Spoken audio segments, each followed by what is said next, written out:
अस्सलाम वालेकुम स्टूडेंट्स, अभी हम करने लगे हैं मैनेजमेंट 503 का लेक्चर नंबर 3। आप लोगों को कोई भी लेक्चर चाहिए आप लोग मुझे कमेंट सेक्शन में बता सकते हैं, मैं वो स्पेशली वो लेक्चर अपलोड कर दूंगी। इसके अलावा आप लोग मुझे कांटेक्ट कर सकते हैं, मैं डिस्क्रिप्शन में अपनी ईमेल और इंस्टा हैंडल दे दूंगी। सबसे ईजी तरीन जो आप लोगों के पास मुझे कॉन्टैक्ट करने का सोर्स है वो कमेंट सेक्शन है। आप कमेंट करें कि आपको कौन सी वीडियो चाहिए, कोई क्यूरी है, कोई क्वेश्चन है, कोई सजेशन है, तो वहाँ पे सब्सक्राइब करेंगे तभी आप लोगों को मेरी जो नई वीडियोज़ है वो मिलती रहेगी। बच्चे मुझे कमेंट करते हैं कि नेक्स्ट वीडियो अपलोड करें, नेक्स्ट वीडियो पहले से अपलोडेड होती है, लेकिन आप लोगों ने क्योंकि सब्सक्राइब नहीं किया होता इसलिए आप लोगों को वो वीडियोस नहीं मिलती। आज हम लोग लेसन नंबर 3 करेंगे। लेसन नंबर 3 में सिर्फ दो चीज़ें इंपॉर्टेंट है, और वो है एक तो ये आप लोग डेफिनेशन देख लें। डॉक्टर हेनरी मिन्सबर्ग ने सिर्फ ये बोला था कि मैनेजर को वो काम करना चाहिए जो वो बेस्ट करता है, मतलब अपना रोल बेस्ट तरीके से प्ले करने को मैनेजर। फिर इसको डिवाइड किया हुआ मैनेजर रोल्स में, मतलब कौन सा मैनेजर, डिफरेंट टाइप्स होती है मैनेजर्स की, कौन सा मैनेजर कौन सा काम बेहतर तरीके से कर सकते हैं, तो उसको उस हिसाब से रोल्स दे दी। बेसिकली 3 टाइप्स होती है, इंटरपर्सनल, इंफॉर्मेशनल एंड डिसीजनल। बच्चे इसमें सबसे इम्पॉर्टेंट एक ही चीज़ है और वो है ये टेबल। इस टेबल में आप लोगों को सारी इन्फॉर्मेशन मिल गई है जो पूरे लेक्चर में, लेक्चर नंबर 3 में सिर्फ ये एक टेबल इंपॉर्टेंट है। इंटरपर्सनल रोल में हमारे पास फिगर हेड्स आते हैं, लीडर रहते हैं और लाइसन आते हैं। इंफॉर्मेशनल में मॉनिटर, डिसेमिनेटर और स्पोक्स पर्सन, और लास्ट में हमारे पास डिसीजनल में entrepreneur, disturbance handle, resource allocator और नेगोशिएटर। इन सबको हम बेसिक बेसिक से पढ़ेंगे। फिगर हेड क्या होता है, जो रूटीन के ड्यूटीज़ करता है, लीगल या सोशल नेचर की।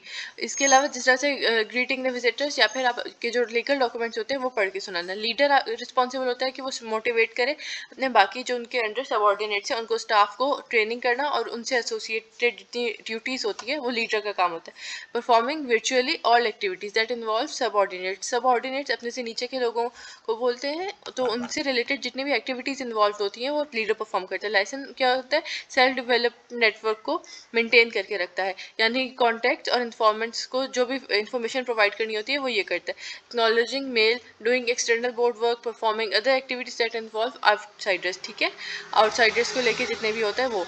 इसके बाद इंफॉर्मेशनल में आता है मॉनिटर। मॉनिटर क्या करता है, seeks and receives wide variety of internal and external information. ये इंटरनल इन्फॉर्मेशन और एक्सटर्नल दोनों को हैंडल करता है। Reading periodicals and reports, maintaining personal contacts, ये दोनों चीज़ें कर रहा है। ठीक है, ये पर्सनल कॉन्टैक्ट्स को भी कर रहा है और बाहर के लोगों को भी हैंडल कर रहा है। डिसेमिनेटरी क्या होता है, transmits information from outsiders to subordinates to member of organisations, यानी जो बाहर के लोग होते हैं या जो आपके अंडर काम कर रहे होते हैं उनकी जितनी भी प्रॉब्लम्स होती है उसको ऑर्गेनाइजेशन के बाकी मेंबर्स तक पहुंचाना।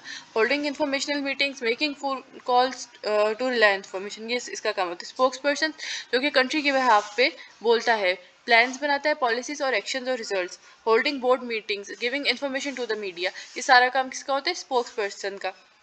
उसके बाद हमारे पास आते हैं डिसीजनल रोल्स, जिसमें हमारे पास फर्स्ट है एंटरप्रेन्योर।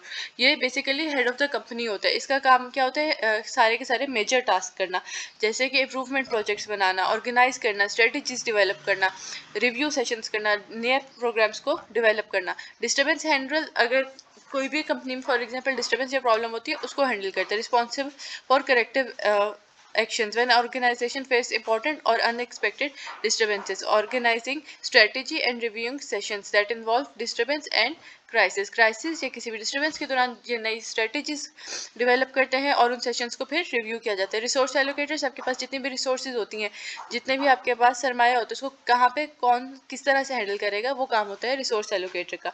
स्केड्यूल करना, request authorisation, performing any activity that involves budgeting and programming, यानी ये बजट्स को डिवाइड करता है और ये सारे काम इसमें आते हैं। नेगोशिएटर क्या करता है, ये नेगोशिएशंस करता है, जिस तरह से पार्टिसिपेट करता है कॉन्ट्रैक्ट, यूनियन कॉन्ट्रैक्ट नेगोशिएशंस में। ये रिस्पॉन्सिबल होता है, ये रिकॉग्नाइज जो आपके ऑर्गेनाइजेशन है उसको बेसिकली ये रिप्रेजेंट कर रहा होता है। तो उससे रिलेटेड जितनी भी चीज़ें होती हैं वो डिसीजनल उसमें आती हैं। आपका बस इतना ज़्यादा थर्ड लेक्चर, इसमें सिर्फ एक ही टेबल इंपॉर्टेंट है, इसमें आप किसके रोल्स क्या है, सिर्फ ये चीज़ इंपॉर्टेंट है। और ये एमसीक्यूज में आते हैं मोस्टली कि कौन सा रोल किसका है और कौन क्या काम करता है, कौन सी कैटेगरी में फॉल करती हैं ये चीज़ें बस इंपॉर्टेंट है।